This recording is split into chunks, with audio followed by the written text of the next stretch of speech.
All right, welcome. We're live on this Wednesday evening, September 13th, 2023. And it's 9:52 p.m. on a Wednesday night. I hope you all had a great day.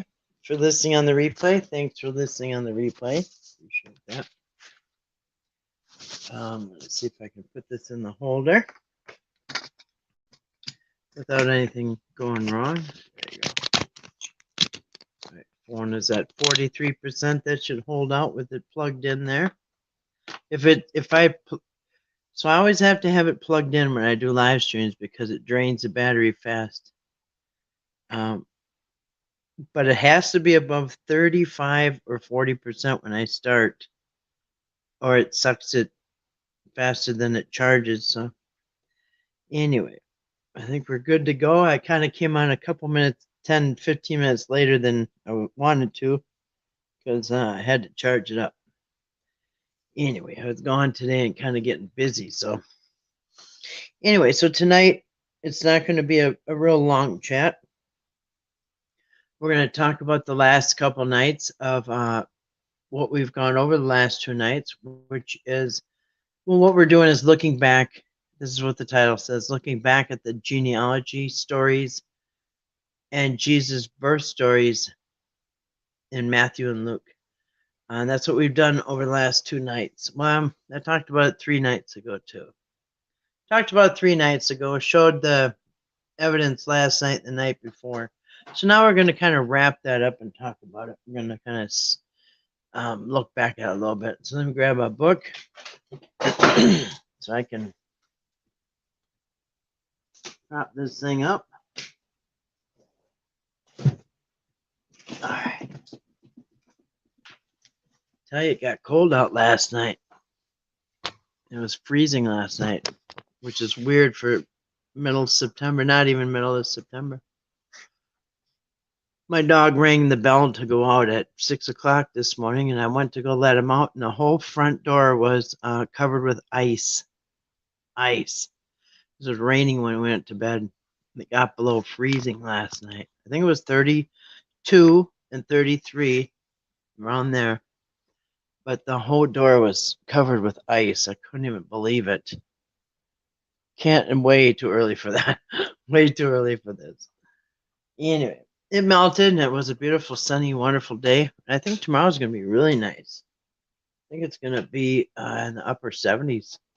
Maybe even 80. I don't know. No, maybe upper 70s. I don't know. But it's been kind of chilly lately, so it'll feel nice. It was very nice today, though. Beautiful, sunny day. Got a lot done. I got more to do when I get off of here. Kind of in the middle of some projects right now I'm working on in my house. So kind of just doing some projects. So anyway, so I'm not going to be on here real long. I'm also working on a study for tomorrow night. Not sure if it will be done tomorrow, but I do have something else I have planned for tomorrow. Either way, we're going to be doing a study tomorrow, which is Thursday. Friday is always an open chat. Sometimes we do Bible Jeopardy. Saturday, we usually do a short study or something. But anyway, so that's a plan for tonight and the next couple days. What else?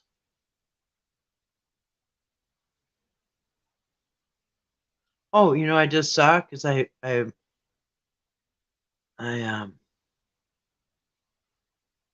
just saw on Derek on Myth Vision today. I wasn't there when it was live, but I watched the replay a little bit ago when I was making dinner. And he just went through the Sodom and Gomorrah with the site of Sodom and Gomorrah near the Dead Sea there. At the south end there, I guess. I can't remember if it's the east or west side, but anyway, where they were probably, according to the Bible, it doesn't say exactly where it is, but you gotta kind of guess. But we just talked about this like a week ago, maybe not even a week ago, probably less than a week ago, about a week ago. I just brought up the same thing. Hey, Keto, how are you doing tonight? Hope you had a wonderful Wednesday. Hope all is well with you. Yeah, so remember last week I brought up, I don't know if you're here, but some people might remember I brought up that everybody's passing around, and I was probably the first one back when they found it, passed around the Sodom and Gomorrah, the site of Sodom and Gomorrah. Oh, we located Sodom and Gomorrah. And it's been debunked. It has been debunked. I gotta get that wild cat. There's a wild cat out there looking for food. I gotta get him something. I got him something for the store today. He just took off running. He's mad. I bought some special food for the wild cats out there, the feral cats. And anyway, I forgot to put it out there. He just looked up, saw it was empty, and took off running. He'll be back later. But anyway, but yeah, so Derek on Myth Vision had a guest on, and he's Ron Wyatt, archaeology found Gomorrah. Well, that's what they say. Ron Wyatt was definitely working for the government. They made it seem like the government was just taking things away from him when he found them, but he was actually working for them. So that site, the site at the Dead Sea there, that is not Sodom and Gomorrah. Yeah, yep, years ago, yep. And everybody's done videos about that. And then people say that Lot's wife, who turned into a pillar of salt, is standing at the cliff there, and that's been debunked too, because I just went over this like a week ago, and the coolest thing is they just had a show on this with another expert geology guy or whatever. But it's not the site of Sodom and Gomorrah. For one thing, Lot's wife, there's two locations where they say Lot's wife is. The one, anyway, I should put a link up to that video. I just got done watching it about an hour ago.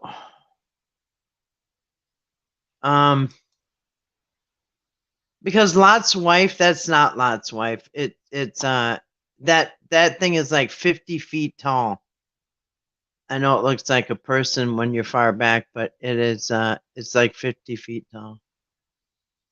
Let me find this thing here.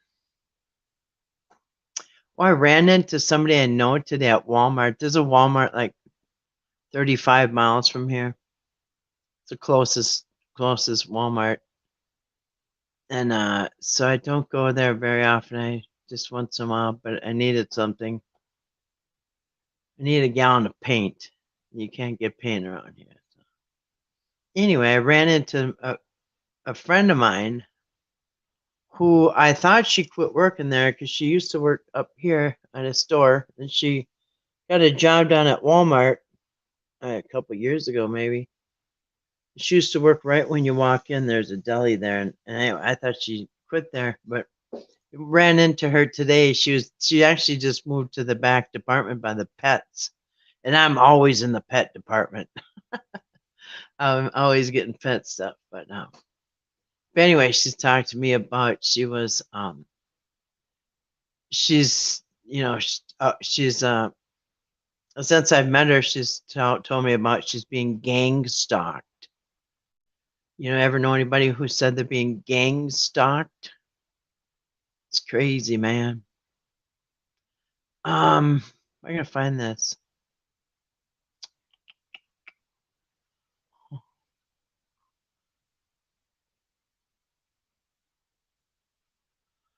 Huh. Just a second here. Oh, here it is. Ancient Lost City. Oh, hey, Grace, how you doing? How you doing tonight? You know what they just went over? Me? I forgot what I just said. You know why? Because I just found this video that I was looking for. So I was kind of not paying attention. So hold on, give me a second. There it is. Oops, let me mute this so it doesn't go crazy on me. There it is. All right. So it is kind of funny. Funny, we just talked about this. Grace, remember, I think maybe a week ago, I just talked about how that is not Sodom and Gomorrah, even though I thought so, everybody thought so, but they are having people debunk it. First of all, oh, you still get gang stalked? You do? Well, you guess what she told me? And this is how we met. This is how we met. So I live in a really small town, and there's a tiny little grocery store in town. If I drive like in town, we have one grocery store, and she used to work there. And I I started talking to her one time when I first moved up here like 5 years ago, and she's telling me about being gang stalked, and I said, I believe you. I totally believe you, because I know all about that stuff. Anyway, I started talking to her, and we just became friends. And then she quit working there. Now she works at Walmart, kind of 35 minutes away. But anyway, she said she's still going through that. So anyway, she's going to England next year. Yeah. So get this. So she's involved in YouTube with some people. I asked her what the names are. I don't recognize any of them. I don't really know the gang stalking community. But so next July, a bunch of people are going to England because somebody on YouTube, some expert guy who was a victim himself, he's doing these interviews and stuff. So so so anyway, they're all going in there. And then you know what else she said? The people that own the grocery store. I said, who are you going with? Are you by yourself? She said, oh no, there's people. In fact, she said the lady in town that used to own the grocery store. I'm like, really? I said, she knows about it? She said, yes, there's a lot of people that have been gang stalked. I'm like, you're kidding.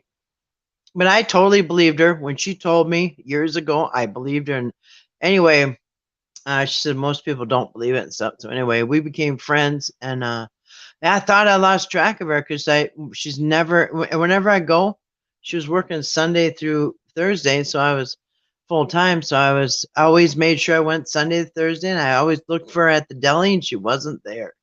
I thought, dang. So I thought she quit a long time ago. I just ran into her. I needed help. I needed help, and they paged somebody, and she showed up. Anyway, it was really cool. So it was really cool seeing her again. So yeah, I told her I thought you quit, but anyway, she's still involved in the gang stalking community and all that. And yeah, so a bunch of them next July, they're going to the UK. They're going to the UK to somebody on. So I guess like I said, I don't know the people on YouTube. JP, maybe if you watch those channels, you might know who they are, but I can't remember their names. But anyway, apparently there's a guy in England that most people know. Anyway, they're all going there next year, and they're doing like these interviews and personal interviews and all this other stuff. Anyway, it was really nice seeing her again because thought, oh my goodness, hope nothing happened to her. But anyway, yep, I believed her. First time I met her, I totally believed it because I know that happens. And it's it could be anybody, and it's for a different variety of reasons. You know what I mean? It's not always one thing, and sometimes it's not always even the government. It could be whatever. But anyway, there's a large community of people, and anyway, so good for her. She looked really happy, and anyway, so yeah, she looks way happier than when I saw her. I'm not acquainted with them. Yeah. Yeah, I'm not either, so I'm not really sure who she was talking about, but I was happy for her happy for you. Is you know what? Whenever you're going through something hard that people don't understand, and you find other people who are going through that, that can go through it with you and it can support you and stuff, that's awesome. And I don't think she used to have really too many people, but now over time, over the last 5 years, she's kind of heavy into the community, and so she's she looks a lot happier anyway. So I was nice to see her, and nice to know she's okay, and she's doing good. So anyway, so yeah, so the other day I was talking about how it's been debunked. Sodom and Gomorrah's site has been debunked. And here, look at today, 6 hours ago, this came up. This is what they're talking about from today. Ancient lost city Sodom discovered. Shocking proof of God? Question mark. Anyway, ancient lost city Sodom discovered with shocking proof of God? Question mark. Because you can easily debunk this stuff. So those anyway, if anybody wants to watch it, I will put up the link because I thought it was interesting. I was just talking about this. I saw Derek put out that video, didn't watch it. Yeah, isn't it crazy though? I was just talking about this because you know how I saw it? What I saw is because Dan McClellan, who puts out these shorts, he puts out these like TikTok short videos, like real short ones.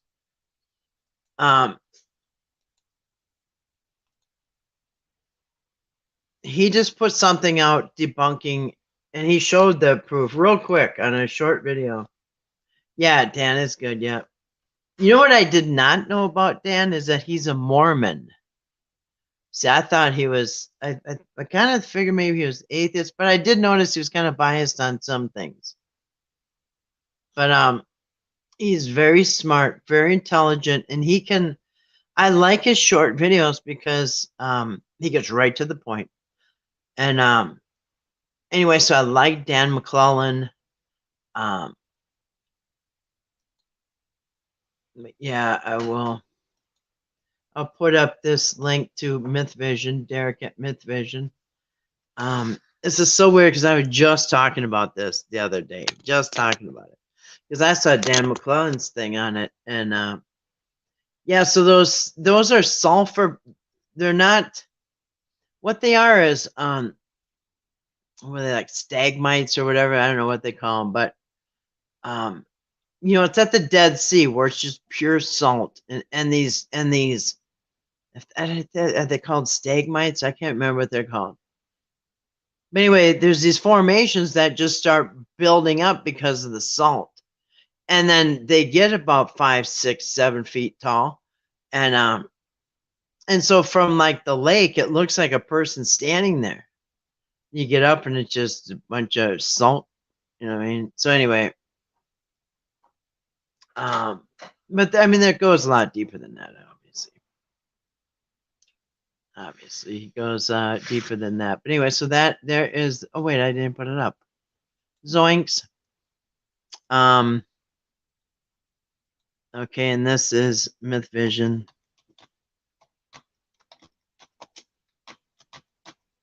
Sodom site.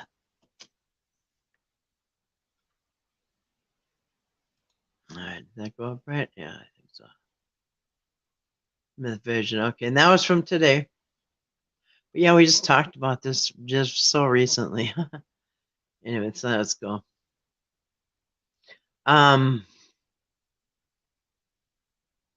Yeah, so that, and there was actually two. So if you Google Lot's wife, Dead Sea or whatever, it's gonna come up. You'll see a bunch of them, and then you'll notice they're not really the same. Well, there's two different ones, and the one that most people see looks like a woman standing there. Looks like she's got like a jug balancing on her head, like they used to do. But that thing is 50 feet tall. Well, hey D, how you doing tonight? Good to see you. Welcome. Hi everyone. Been enjoying the wonderful weather all week. Sorry for not Oh, so sorry for being absent. Well, we'll get you. We'll excuse you this time, Dee, because I know you really deserve that good weather. You have suffered with that over 100 degrees all summer, so I hope you are enjoying that wonderful weather. I'm happy for you, Dee.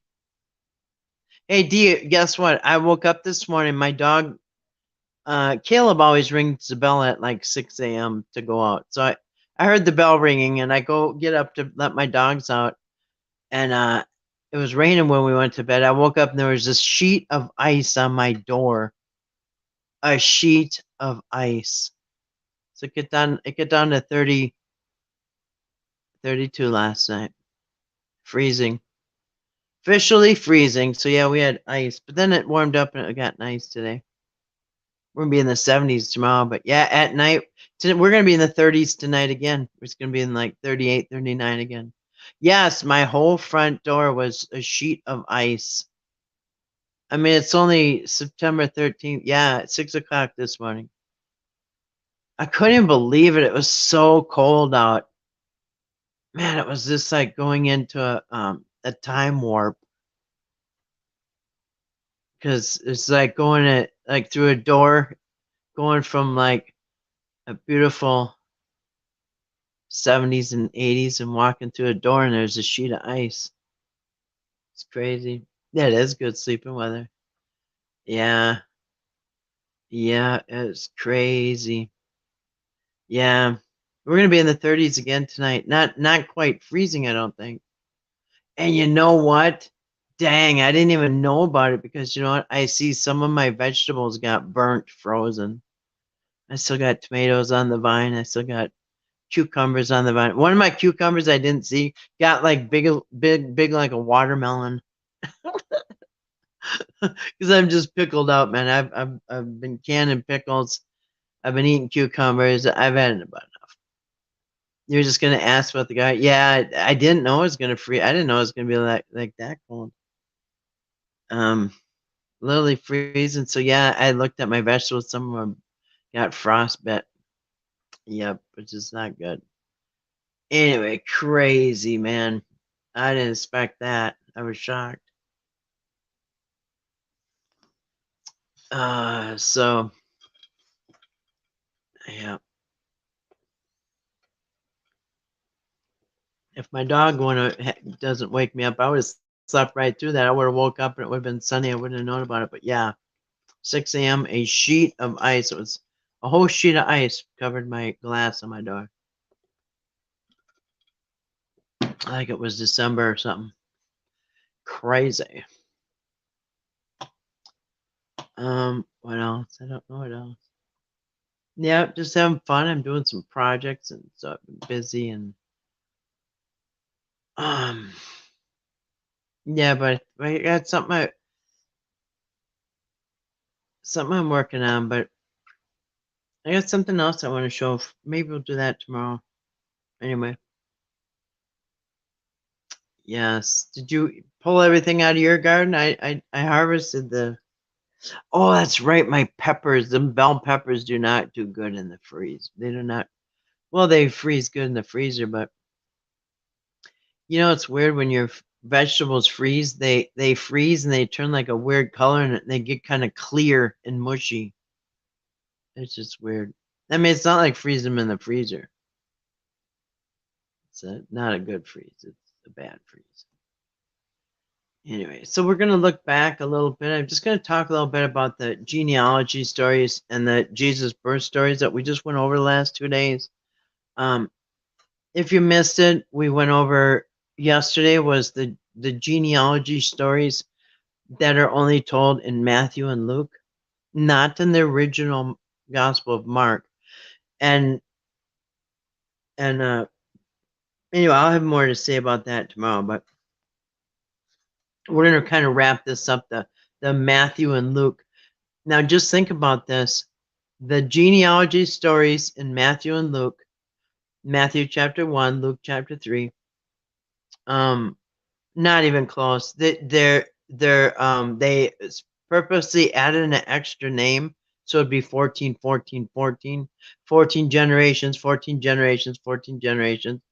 then they doubled up on one of the names, and then neither one of their lists match up. One goes forward to backwards, one goes backwards to forward, so you don't notice. And anyway, it's so messed up. And if you compare it to the Old Testament, it's not even close. Neither one of them are accurate. And as a matter of fact, Matthew has 5 women, Mary, and then 4 other women, and coincidence, which you cannot have. You cannot have women in the patriarchal family tree. It's only for the men. Women were just property then. And so you don't have the women on it's the patriarchs. And we went over that last night too. So it's just, anyway, so we have 2 stories about Jesus' genealogy. Neither one of them match. One of them might be through, one of them for sure is through Joseph's bloodline, and Joseph is through, and Joseph is the descendant of King David through his son Solomon. But Luke has, and it says Joseph with an asterisk because it can't be. Anyway, they got the right dad. They had his dad right, Jesus' grandfather, but they didn't have. Well, anyway, there was quite a mess, a big mess. And you have 5 women on the family tree in Matthew, and all 5 of them were, had some kind of a story about, like one was a prostitute, Rahab. Then you had the one that dressed up as a prostitute, pretended to be a prostitute. And then you have Mary, who was pregnant without being married. And then you have Ruth, who, whatever, I forgot what they said about her. And then there was one other one. But anyway, so strange to put women in the family tree. But then of all women, all the ones who have a tainted reputation, some type of sexual kind of taboo about them. You know what I mean? So anyway, like, what a mess. And Luke, anyway, it's just a mess. So neither one of them are accurate. So and then but the night before yesterday, that was yesterday. The night before yesterday, the night before that, we went over also the big mess that's in Matthew and Luke, which is the nativity story, the pregnancy and birth of Jesus. 2 completely different stories. It couldn't be more different. The reason that they're in Bethlehem. In fact, one of them really never even says that they lived in Nazareth to start out. One of them, was it Matthew? I think it's Matthew. One of them really doesn't say where they started out living. Like maybe they might have been in Bethlehem the whole time, and then they got sent to the countryside and came back. Nazareth wasn't even in the picture until the end of that story. So just everything about the nativity, 2 completely different stories. I mean, couldn't be different. So then you got to say to yourself, well, that is weird, because Matthew chapter 1. So Matthew starts out, the first couple chapters starts out with a false birth narrative, and then a false story of how Jesus got born out of Bethlehem. And I'm saying false because there's just so much evidence against it. Well, I just to save people their feelings, in case anybody's feelings are, we'll just say a very questionable genealogy and birth narrative. Same with Luke, very questionable genealogy and birth narrative, and no way, no how could they both be right. Because I know there's sometimes where something might seem like it's 2 different things, but but they're both true. Not in this case. You can't never make that case here that, oh, Matthew and Luke are both true. No, you can't make that case. Okay, Keto. But yeah, you can't make that case here that they're both true. Either one's true or neither one of them is true. But they're both not true. But either one's false or they're both false.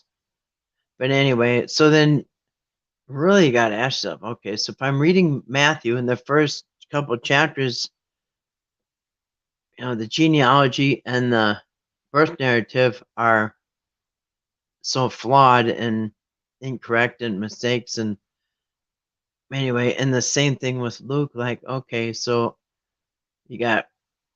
what about the rest of the book? What about the rest? What about chapter 4, 5, 6, 7, and so on?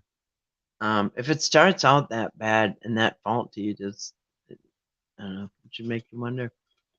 You say, okay, well, after that they told the truth, but right after that they told the truth the rest of the time. Well, I don't know. You can decide that on your own. What else was I gonna show? Oh yeah, I could. I can't remember what else I had. Something else I was gonna say. Yeah, so tomorrow is Thursday. We're gonna do one more night of a short study, and I think it's gonna be recently, and that is where did Mark get his gospel? And we just, I think 2 nights ago, talked about this, but we might talk about that tomorrow. Got a couple things I'm working on, so not sure, but we will be getting to that. I just saw awesome study, but yeah, there's some good. Oops, I'm just gonna pull up a bookmarks to see if I bookmarked it. The little kittens are out there. The wild kitten. The cat had. So some cat had kittens in my pole barn, and she's out there with the kittens. She's black, and all the babies are black and white. Kind of look like my boy cat. I don't know if my cat is the daddy. There's a lot of cats out there that are wild. What else? You had one more.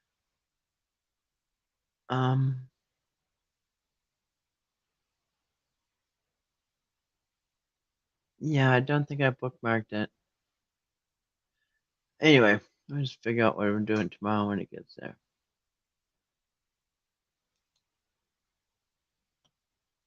I'm pulling up. See if I marked it. Anyway, and anything else? Otherwise, I don't know how long I'll be on here. Just want to chat about that a little bit last night. The last 2 nights. And if anybody ever disagrees with me, you're absolutely welcome to type in the chat and say, well, I think it's this way or that way. And that way I can just block you. No, just kidding. Just kidding. Just kidding. I would never block somebody for asking questions. In fact, I don't know if I've ever blocked anybody. I think I could count them on one hand. I've done 2,500 live streams, and I can count on one hand how many times I've blocked somebody. Hardly ever. Right, Grace? It takes a lot. You can come troll me, and I kind of like it. I kind of have fun with you.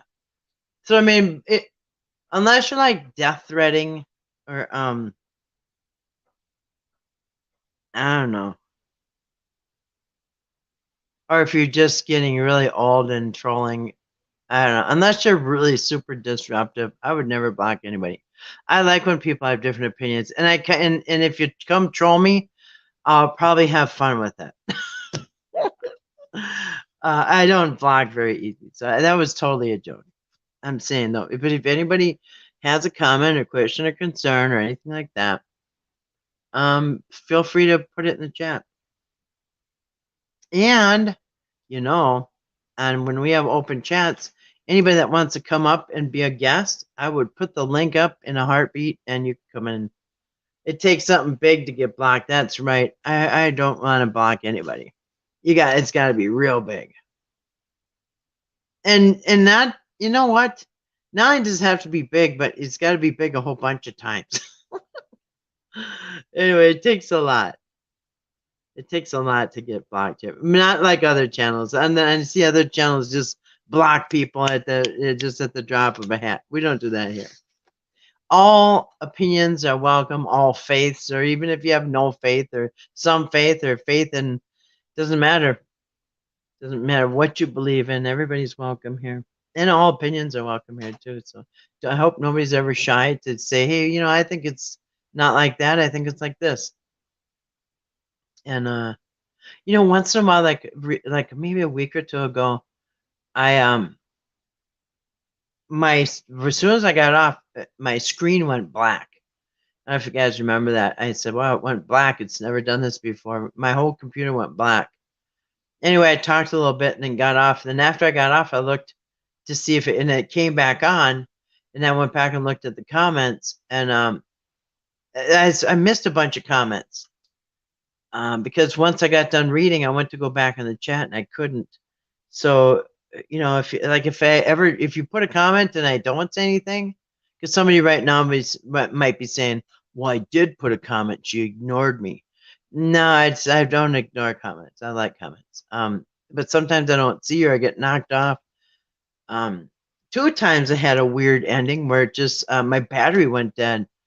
Like once I unplug it to go close to the screen or something, I forget to plug it back in. Man, it sucks down the battery so fast. Live streams do.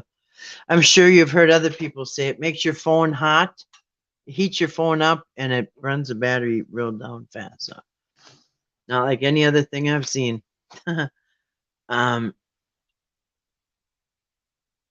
Anyway, so I just want to show you a couple things. Before I go, one more thing I want to show you is like we said, we went through a few contradictions with the birth narrative and the bloodline. So on this list here, we've gone through this a lot. I love this list. If somebody ever says God's perfect word, there's no mistakes or contradictions. Yeah, there is. There's 194 contradictions right here. In fact, I'll put this up. We've gone through this list a lot. But anyway, some of these I'm going to just go over because some of these have to do with what we just went over the last 2 days. The birth narrative, right here. Okay.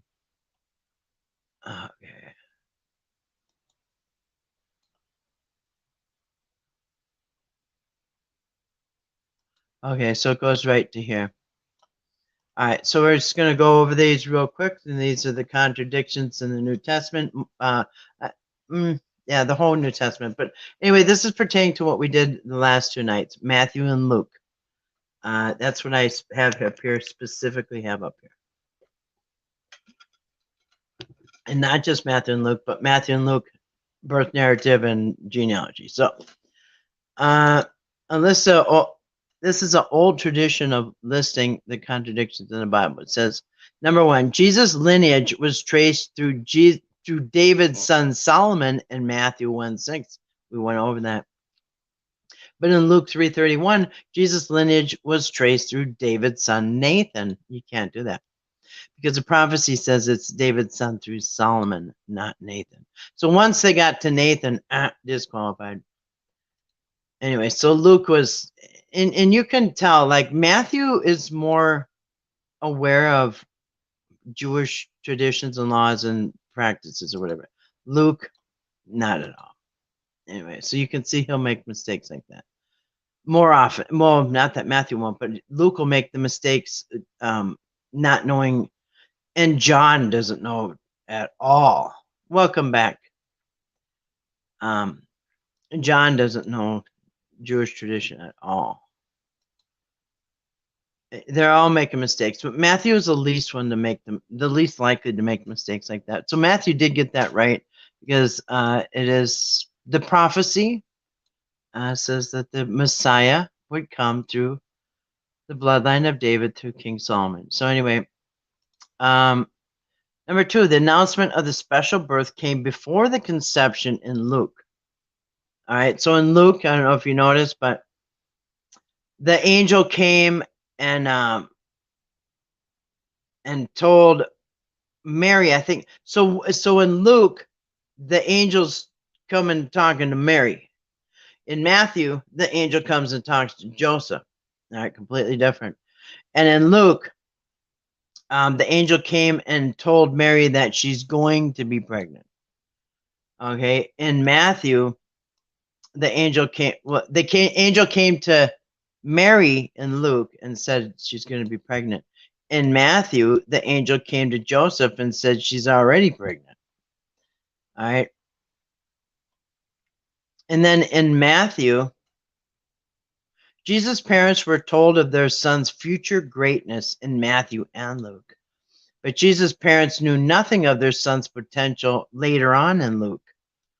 As a matter of fact, it's more than just later on in Luke. So this is what, and I'm sure you probably thought about and questioned yourself, like, wait a minute. If he's God's son and Mary was told he's going to be, so everybody should be on the same page, right? Mary should know this is immaculate conception and this is God in the flesh. Joseph should know it. Jesus should know it. It seems like nobody knows it later because is it in John? I can't remember which gospel it is, but I can't remember which gospel, but they came to talk to Jesus. Remember, Jesus had a big crowd, and his family the mom and the brothers and sisters couldn't even get through the crowd. And they said, "Hey, your family is out there." And anyway, the family, Jesus' mom and brothers and sister, whatever, they said Jesus is a lunatic, which means he's crazy. So why would Jesus' mom and his brothers think he's crazy?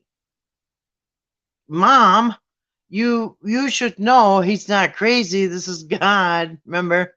But why later does Mary and the rest of the family think Jesus has lost his mind? They call him a lunatic, which comes from the word lunar, which means moon.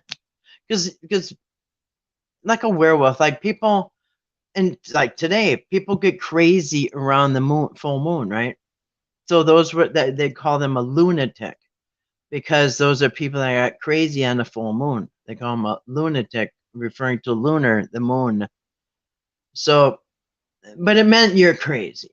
So I always wondered that, like, why are they calling Mary, especially Mary? I mean, maybe the kids, I don't know, don't believe it, but Mary should know he's not crazy. So why later on are they calling? Even his mom said he's crazy. Anyway, that never made sense. But here, and not even, but way before that, just in Luke chapter 2, Jesus' parents knew nothing of their son's potential.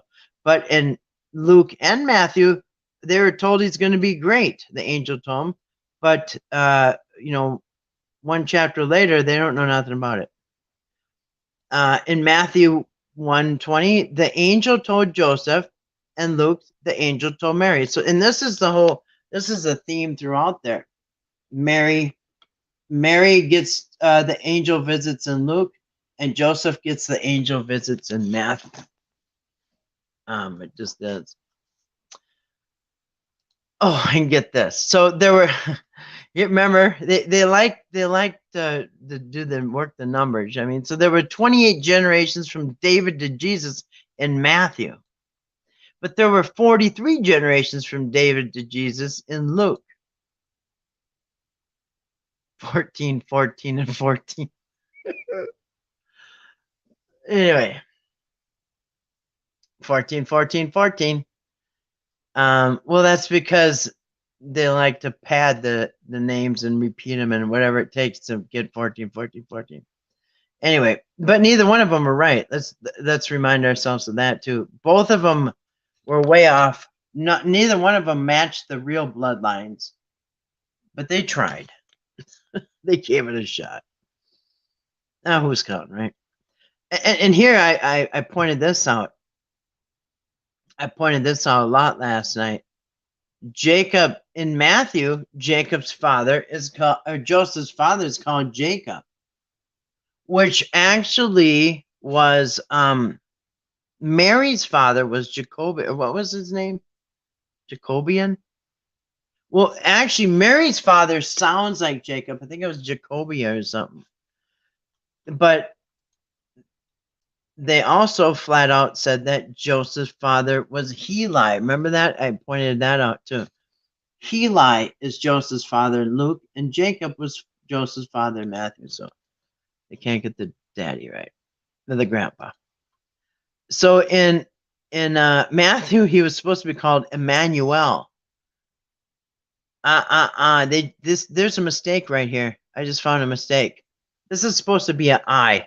See, it says he was to be called Emmanuel, but actually, I'm gonna say, but in Matthew, so in Matthew they said his name would be Emmanuel, which means God with us, right? Except in Matthew they spelt it wrong. They spelt it with the I, because in I can't remember which, but there's an Old Testament prophecy that said there would be somebody named Emmanuel, which means God's with us, and there already was. And then the Old Testament, Emmanuel is spelled with the E, and then not an I. And the Emmanuel spelled with the E is already come and gone.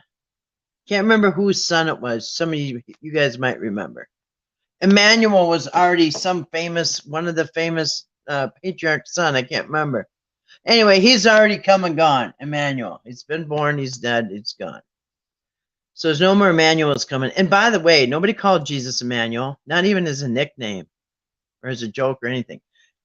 So yeah. So if you why even bring up the prophecy he'd be called Emmanuel if you're not even gonna hint his name is Emmanuel.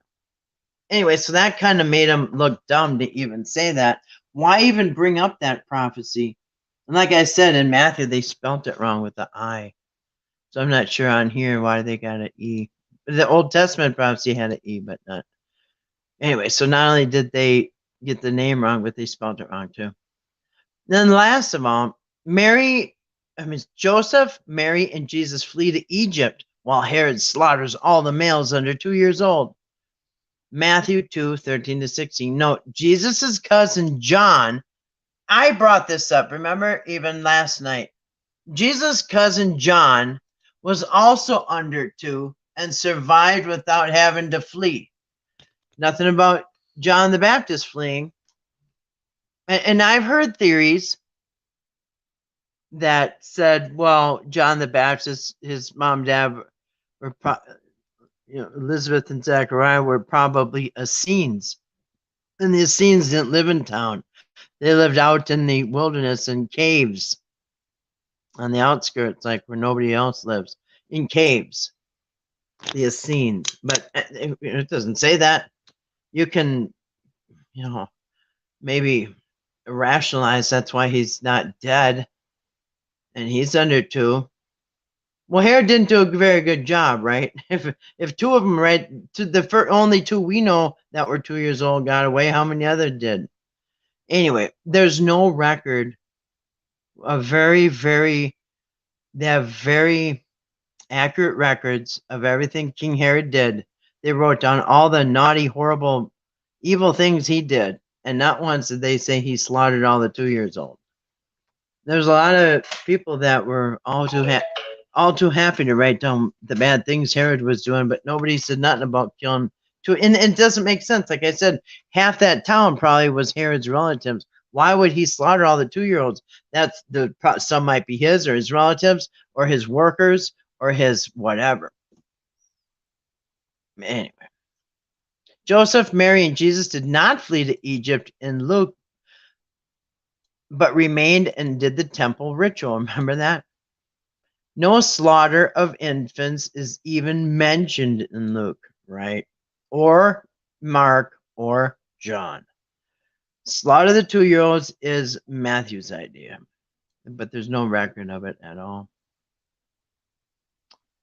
Anyway, yeah, that's all further I'm gonna go because that's what we went through the last couple nights. So, I will put up a link to this though if anybody wants to look at these contradictions. I'll put a link in the chat. We'll be going over more of these. We've gone through this list a few times over the last several years, but I kind of like going through them individually as a story by story.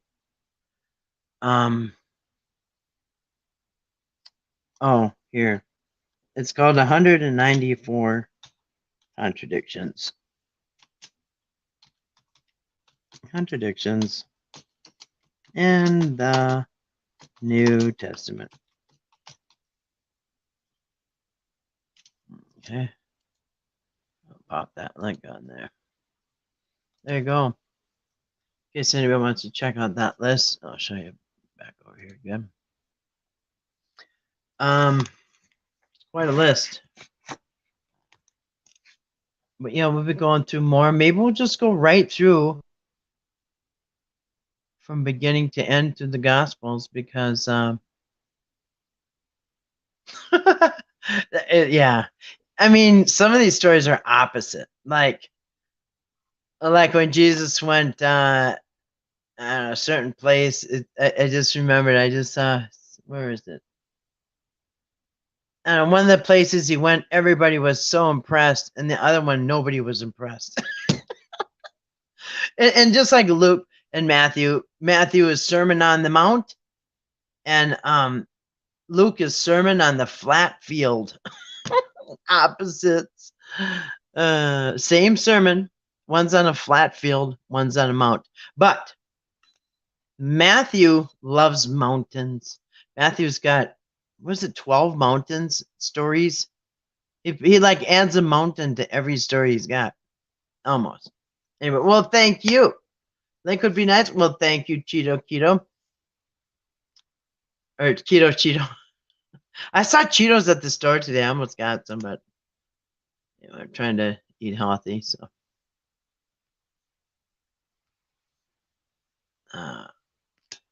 Jesus in the 4 food groups, huh? All right. No, anything else? I will. Yeah, so we'll be going through more of these. Just to show you that. I mean, you know, like what you're told, what you're going to be told if you start reading the Gospels and you say, hey, wait a minute, how come? And they'll just say, you know, and I believed it. It's 4 stories by 4 guys that were there, and nobody tells the story the same. It's from 4 different perspectives. Well, first off the bat, I don't think any of them were there. None. Luke's name isn't even mentioned in the entire Bible. John, who's John? It could be anybody. John Doe. And don't tell me in the 2nd century that John, the disciple's still there, and all of a sudden he knows how to, he's very intelligent, highly educated, and knows how to write in Greek. Mm-mm. And who else? Mark. Well, they say Mark, they actually say who he is. He's a traveling companion. Luke is supposed to be following Paul around and taking notes on him, documenting his crimes. And who else? Matthew.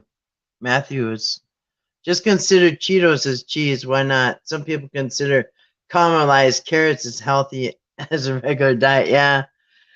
Yeah, some people don't want to eat vegetables unless you deep fry them and, you know, dip them in chocolate sauce. So, yeah. We know somebody like that. He bragged he was eating carrots the other day, but they were caramelized in sugar, like brown sugar and butter and brown sugar. Somebody's bragging they were eating healthy carrots, but they were cooked in sugar. Anyway, you know, carrots are wonderful and sweet. In fact, I still got to dig my carrots up. That's one thing that ain't going to freeze. You know what I saw? Little teeth marks on the top where the carrots are coming through the dirt. Yeah, 5 pounds of those carrots. He ate them on the way home between the restaurant and his groceries. Yeah, 5 pounds of caramelized carrots. I tried keto, but it doesn't usually work out. You know what I will give for the best weight loss and health advice ever? I'll tell you 3 things that I did.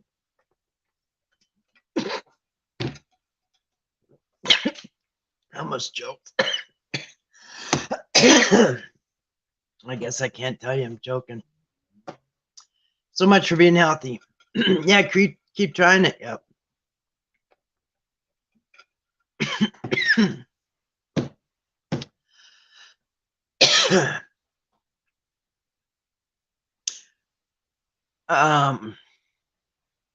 Well,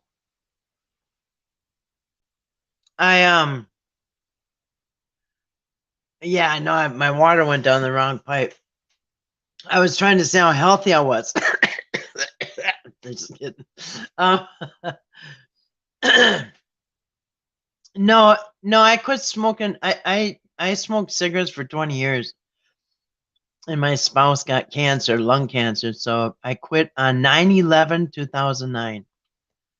So I just passed my anniversary on 9/11/2009 because he was coming home from the hospital on hospice and couldn't be smoking. So I quit cigarettes. And plus he, didn't want him to have to want to smoke either. So I quit smoking a long time ago, but it still wasn't healthy. It helped, but 2016 I quit. I quit caffeine, which includes coffee, and so right away, not just the caffeine, but with every cup of coffee, I had a lot of sugar. I had cream. I like that vanilla creamer, just sugar, sugar, sugar, and tons of caffeine, tons of sugar. And lived off that, and I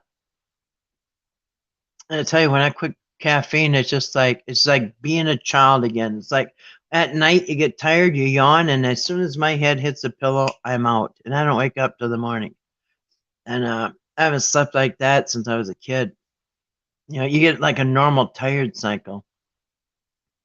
Anyway, that really wasn't like the biggest thing, but I'll tell you what the biggest thing life changer for me was getting off of sugar. So a year and a half ago, so I was once I quit drinking coffee, I was drinking Kool-Aid and apple Snapple, and that was just packed with sugar. I mean, I was just consuming so much sugar. I didn't even know anything about sugar. But a year and a half ago, I got off of sugar. I got off of caffeine. I got off of Kool-Aid and everything else. I started drinking only well water because I have my own well. I live out in the country. I have my own well. So I drink well water with ice, and that's all I've drank for a year and a half. And that has made a huge, I dropped 30 pounds like right away. I mean, it must have been, it was at least 5 pounds a week, like a pound a day. I mean, it was so fast, like right away you'll lose 30 pounds. I've heard that from other people too, but anyway, so I got off sugar. And then another way to really lose weight, if you really, and the keto, what keto really is keto, I know because I used to work in a doctor's office and I used to also work in a lab. I tested urine and blood. And in your urine, if you don't eat and you dip that stick in there, one of those the pads turn, it's white. And if it turns pink, you've got ketones in your urine. And we know that you didn't eat today. You probably haven't eaten all day since yesterday, because the longer you go without eating, your body starts excreting ketones, and it spills over into your urine. And anyway, that's where they get the keto diet, is from ketones. And anyway, and it's just amazing, the fasting. So anyway, fasting is amazing. But if you say, I can't fast, but I'll tell you what you can do, and you'll lose weight. You'll feel better, and you'll readjust everything. I'll tell you what, and this is, I think, part of the keto is eat within an 8-hour window, no more. 16 hours of fasting, 8 hours of eating. So if you have your first, see, I try to go as far into the day without eating as I can. Then I can eat late. So if I don't eat until 3 in the afternoon, that means I can eat up until 11 p.m. I mean, so if I eat at noon, that means I can eat till 8 p.m. So if you eat in that 8-hour window, no more, because I don't drink sugar or anything else anymore. So I only have water. So once my 8 hours is up, and I eat, the later it gets in the day, the more I want to eat. So I just hold off as late as I can. But yeah, eat only in an 8-hour window, not an 8 hour and 5 minutes or 10 or 15 minutes. It's got to be in that 8-hour window. If you stick to eating it, and you know it, you can eat almost anything you want. Just stay away from the sugar. You know what I mean? But you can eat all you want. You can eat steak, potatoes, spaghetti, whatever you want. I know people say, no, it's carbs. Just for now, 2 things. Cut out the sugar and start reading everything too, because everything has sugar in it. Everything has sugar in it. A bottle of Heinz ketchup is 50% sugar. Half of that bottle of Heinz ketchup is sugar. Everything's got sugar in it, so you got to look at everything. You just cut the sugar out. I mean, I still have sugar. In fact, what did I have today? I made homemade peanut butter cookies last night, and I put them in rolls of wax paper and freeze them. So I got rolls of peanut butter dough. And I made a few cookies last night. I had a couple, and the rest went to my dogs. We all had a nighttime snack. I just fed the rest to the dog. They love peanut butter cookies. And anyway, I had 2, and the rest we each had 2 actually. 2, 4, 6, 8. And that's it. So it's not like I go totally without sugar. I still have sugar. Skinny gut, I know. Eats right before bed. It wakes up. Nothing all day. Yeah. Eats right before bed. I know. You know what? It is comforting to eat before you go to bed. But if it's in that 8-hour window, I don't think it's as bad. You know what I mean? But if you've been eating since 9 o'clock in the morning or 10 or 11 in the morning, when you've been eating all day, yeah, eating right before you go to bed is probably not good. Probably, pushing you over the edge. In between, skinny guy. Oh, you're a skinny guy? I know. You're a skinny guy, eats right before bed. And when he wakes up, nothing. Yeah. See? And that's why he's skinny. And that's why you can see these people, you'll see a guy who's skinny and he's eating and eating and eating. Well, guess what? He's not probably not loading up on sugar, and he's probably eating in an 8-hour window. And you can eat all you want in that 8-hour window. I did. And that's not like, I'm not telling you a keto diet or not like, that's what I'm doing. I eat all I want in an 8-hour window. If I go past that 8-hour window, I just kick myself and say that's stupid. But anyway, whoops. I was the same way. My coffee was loaded with both sugar and flavored creamer, which has sugar. I know. I liked that. I liked the vanilla liquid creamer. And I also liked at the end, I liked the hazelnut too. I like to swap back and forth. Hazelnut was good. And then I'd still add sugar, and I'd drink a whole pot of coffee before I even went to work. And then a whole nother pot while I'm at work. And then more when I got home.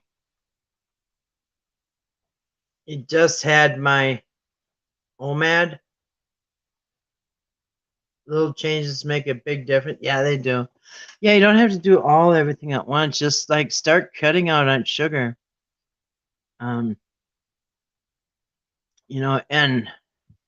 I mean, if crave sugar, like what I did, because I loved sugar. I realized how just totally addicted my life was on sugar. But so I still like sugar, but instead of I don't know, eating a whipped cream pie or something stupid like a pack of candy bars. Now I'll have like a piece of cinnamon toast or something. It's sweet, or maybe a bowl of cereal with a little sugar on it or something.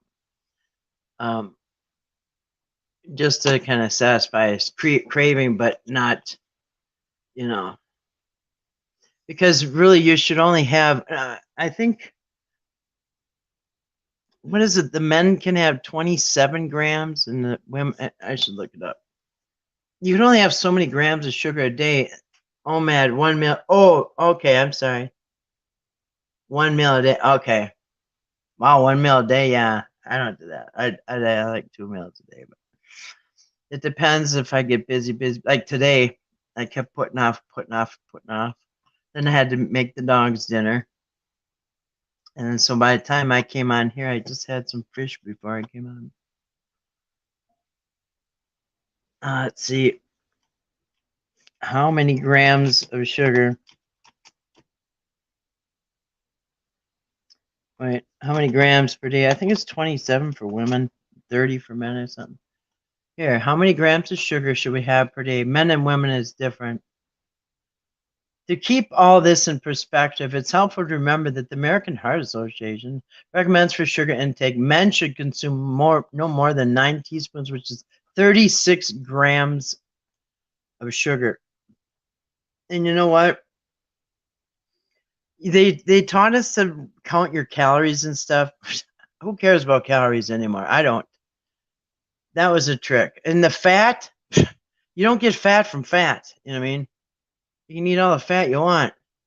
And you know what else you can eat? All you want? Butter. Or I should say, I'm not giving anybody health advice. I'm just saying there's nothing wrong with eating butter. And you know what else is really bad? What people are doing? Eating everything in trans fat, vegetable oil, trans fat. Horrible. It's killing people. Carnivores on YouTube curing MS, skin stuff, inflammation. Yeah, I just saw something about that carnivore diet. But yeah, I don't. You know what? Like back in the 90s, I remember when this happened because um, I remember I won a lawsuit in 1993, and me and my family went on a trip to Florida, and at that time they had switched cooking everything in beef fat here, like probably 1990. They had everything went from beef fat. All restaurants switched from beef fat to vegetable oil, and so for years it worked. Yep. So for years we had the food just started tasting like crap, and that's when everybody started using dips. So instead of your chicken tasting delicious, now it just doesn't taste good at all. So you start dipping it in barbecue sauce and honey and sweet and sour and all these sauces. You know what I mean? Because it lost its flavor. Well, 1993, after it had been happening here for a while, we went down to Florida and they had not switched yet. Like down south, they were still using beef fat in the restaurants and stuff. What a difference. When we went down to Florida, it was like, dang, this food tastes so good. You know why? Because they were still using beef fat. But they convinced everybody, and like, dang, when we came back to Minnesota, it's like, dang, no wonder our food tastes like crap because it's that vegetable oil. All those sauces are fattening too. Yes, and they're all loaded with sugar. All them sauces are loaded with sugar. So people think, oh, vegetables, that's healthy. No, it's not. Not vegetable oils, because if you notice, there's no oil coming out of vegetables. It's trans fat. It's just it's like eating motor oil. Probably worse. Probably actually worse. But your body's not made for it, and that's what people get. They get cancer from the trans fat, high cholesterol. They're getting all these diseases, cancer. All these diseases from that trans fat. You know what I mean? And you know what? Recently, I was looking in stores because I thought, I'm not using no more vegetable oil. I have I have vegetable oil for cooking and stuff, but I also have vegetable oil. I mean, I also have olive oil. And usually I use olive oil, but olive oil is not really good for high temps like frying and stuff. Um, so I thought, I'm going to buy some beef tallow, some beef fat, because that's what everybody grew up on. Listen. When I grew up, there was no overweight people. Everybody fried everything in fat, and nobody was overweight. Everybody ate butter by the stick loads, and nobody was fat. But when they switched over that trans fat, and everybody's getting sick and anyway. But yeah, well, we were on the vegetable oil here. All the restaurants switched. Remember that the French fries were tasting weird. Everything, everywhere you went, the food was just tasting like you got to get some sauce on this or something. It's tasting weird and gross. But yeah, when like we went down south, they were still using the real fat. It's like day and night. We're like, dang, we stopped at a gas station, and the chicken like that was spitting on the counter tasted better than what we ever had up here. You know what I mean? It's like, dang, this is good. Most olive oil. Oh, that's a good point, Keto. Um, and I could show you right now because I just bought a new bottle of olive oil. So if you don't get extra virgin olive oil, I could show you. I could show you my bottle. So if you look, this is another trick. Olive oil. Look around. Look to the back of it in the ingredients. If it's not extra virgin, like I bought the extra virgin olive oil, it says ingredients: extra virgin olive oil. That's it. Um, but the other olive oil that's not extra virgin, it just says olive oil. Turn it around and look. I just did this at the store last week, and because I heard about that, I turned it around and sure enough, it says ingredients. Um, it said um, olive oil and vegetable oil, something like that. So it was a mixture of vegetable oil, but it said olive oil right on the front. It doesn't say nothing about vegetable oil, but when you turn it around, um, yeah, there was other oil in there. That's right. Yeah, let's see. But anyway, that trans fat stuff, the list where the source is not listed up to 20% or whatever. Oh, yeah, let's see. So extra, and you know what olive oil is good for? Everything. Been around for thousands of years. Like you really shouldn't put nothing on your skin that you wouldn't eat in your mouth, put in your mouth. And so if you got dry skin or something, use olive oil on it. That's what they use for anointing oil, actually. Because it won't hurt you because your skin is the largest organ you have. When I was in school, I remember going to nursing school and they said, what's the largest organ? And I'm thinking, oh, liver, probably. I don't, like, no, it's your skin. I'm like, yeah, right. The skin's not an organ. Yeah, it actually is. Turns out it is. Um, as a matter of fact, your skin absorbs so much that you can, I'll tell you how much it absorbs. Take your socks off and cut a piece of garlic and put it in your shoe and put your shoe back on and walk around for about an hour with garlic on your bare foot. And then after about an hour or two, that you'll taste garlic in your mouth and you will have garlic breath. That's how much your skin is absorbing anything it touches. Yes, that's a test for you. You want to see how much your skin absorbs? That's why people all they have to do is bathe in nasty water and they get sick. You don't have to drink it because your body is like a sponge. It is your largest organ. And so yeah, let's see, olive oil. Here, nutrition facts.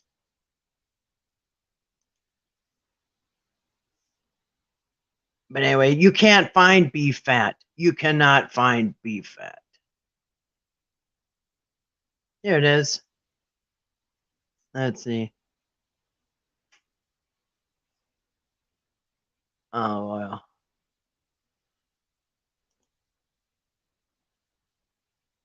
Yeah, it's different. Extra olive oil, virgin. Okay. Um,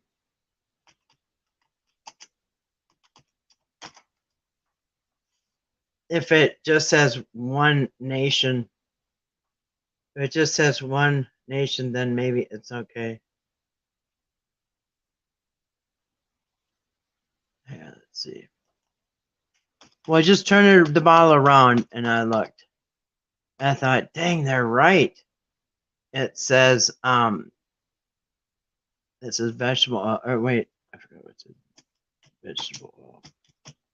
I'm gonna find that label. But I was at the store and I had one in my left hand, one in my right hand, and I compared it and oh yeah.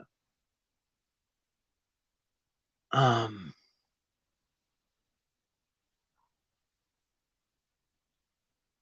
Olive oil. Yeah, actually it says I'm not sure what it says, but it was not pure olive oil. Like the front of the label says pure olive oil. It says olive oil, but yeah, turn around the back.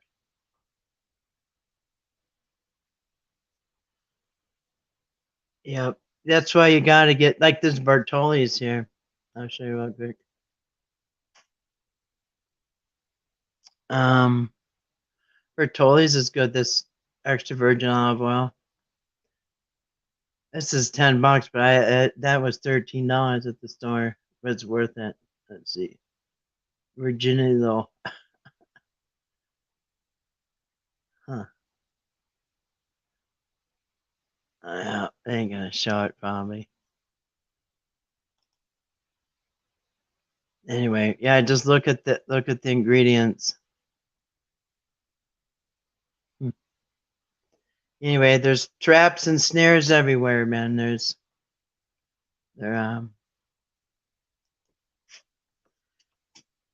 the medical field is a business, and there's a Walgreens on every corner for a it's not an accident. They worked hard to get everybody sick and at the doctor and at the pharmacy.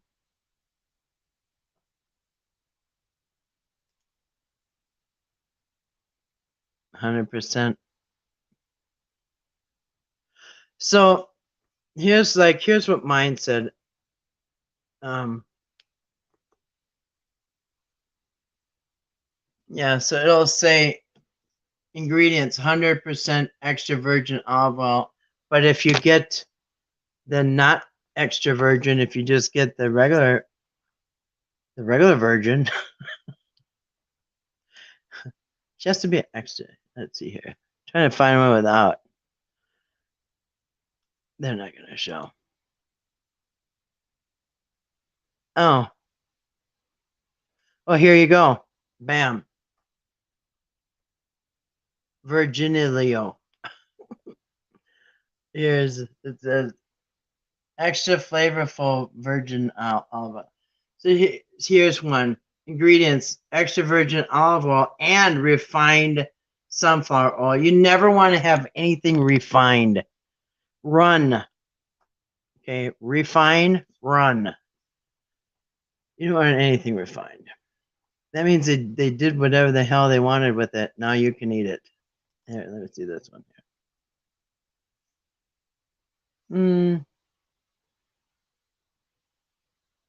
Anyway, just look at the store when you get it. Oh, no. Yeah. Anyway, you gotta read labels. Go to the store when you have a lot of time and you're not in a hurry, and read labels. You know what I would think of it this way. There is death by 1,000 cuts. All right, it's like killing somebody with 1,000 paper cuts. Now, if you can eliminate 900 of those cuts, you know what I mean, you'd be ahead of everybody else. You know, what I mean, so just start eliminating these paper cuts one at a time. You know, these saturated fats, these trans oils, the sugar, all of it. Just start to, people on here know I never thought I could drink just plain water. I was complaining. I'm like, well, how I can't drink plain water. What am I going to do when I quit Kool-Aid? You know what? Right now, I can't drink nothing but plain water. Now, on occasion, I do have milk. Like when I had spaghetti, I like milk. Certain things I like milk. Maybe once a week I'll have milk, but that's all I drink is water. And yeah, I wouldn't want anything else now. And really quickly, so if you go cold turkey off of sugar, this is how I did it. And it was April 1st of 2022. So it's been a year and a half. So April 1st, 2022, I went from a Saturday. No, I went from a Friday night. I stopped sugar. So I went from Friday night to Friday night with no sugar. I went 7 days cold turkey on all sugar. And um you'll crave it and all that stuff. It's just like any withdrawal. And then like on the seventh day, your craving will be broken. And you'll all of a sudden you'll crave other things. On day 7, when I'm thinking, okay, I can have sugar now. Well, I don't want sugar now. I wanted pickles, olives, the craziest stuff. I wanted grapes, watermelon, cantaloupe. I wanted sweet fruits, but I also wanted I didn't want any sugar like that, refined sugar stuff. My cravings completely changed. You know, I was eating steaks on the grill a lot with baked potatoes, and it's anything I wanted. Just stayed away from the sugar. But yeah, after 7 days, it like clicks, and your body's reset. Now you're not like a sugar junkie. Now you can just think straight and do other things and eat normal again. And I'll tell you what, one of the biggest things besides instant loss of weight is sugar causes inflammation. It causes pain. So if you got a bad knees or elbows or a back or feet or whatever, if you have joint pain, all kinds of pain, it's probably caused, a lot of it is coming from the sugar. The sugar, even if it's an injury. I got a bad knee. I've had a bad knee. I'm supposed to have knee surgery on it. I was supposed to have knee surgery last year, but I just don't want to do it. So I've got a bad knee, and the sugar. Like if I go on a bender and like eat a bunch of sugar one day, maybe I'll just like go crazy and eat 2 donuts. First of all, I get sick. Like I'm always sorry I ate sugar like that. When I used to be able to, I'd eat 2 donuts, wash that down with Kool-Aid, and now more sugar and go get more sugar. But now that I don't have the tolerance anymore, so I can't eat that much. I'll get sick. But if I do, my knee instantly hurts. It goes right to my knee. It took a while to figure it out. But like, dang, my knee hurts. I'm thinking, what did I do today? It's like, what did I do? Why does it hurt? And I think, oh, that's right. Pick down that donut. It went right to my knee. I mean, but it took me a while to put 2 and 2 together. But then I learned about it. That's why it's the inflammation. The sugar causes inflammation. So anyway, getting off sugar is beneficial in so many ways. Anyway. Anthony Truth 444 and Anthony Truth 999 and Food Lies are all good channels for information. Well, thanks, Grace.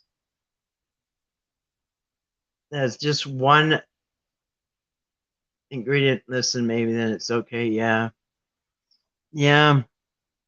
Got to read the labels though, and start watching videos. Like who I watched for a long time was at first I was watching Eric Berg. That's how I got off sugar. At Dr. Eric Berg. They just censored him on something. I don't know what it was. But anyway, that's how I got the cold turkey, go off sugar cold turkey for a week idea. And anyway, it's been nice. It's been nice. So anyway, I recommend it to anybody. So well, I'll wrap this up and get off of here, guys. I'll get back to my project I'm working on.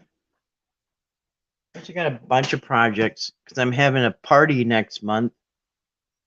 I'm having my dad's birthday party here, his 90th birthday party, so I am getting a bunch of stuff ready for that. So I'm going to get off of here and get back to work. And it was nice chatting with you guys. Do something tomorrow.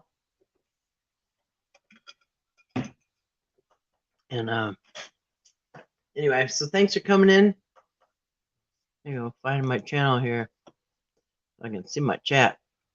All right, good. So good night to JP. Good night to Grace. Good night to D.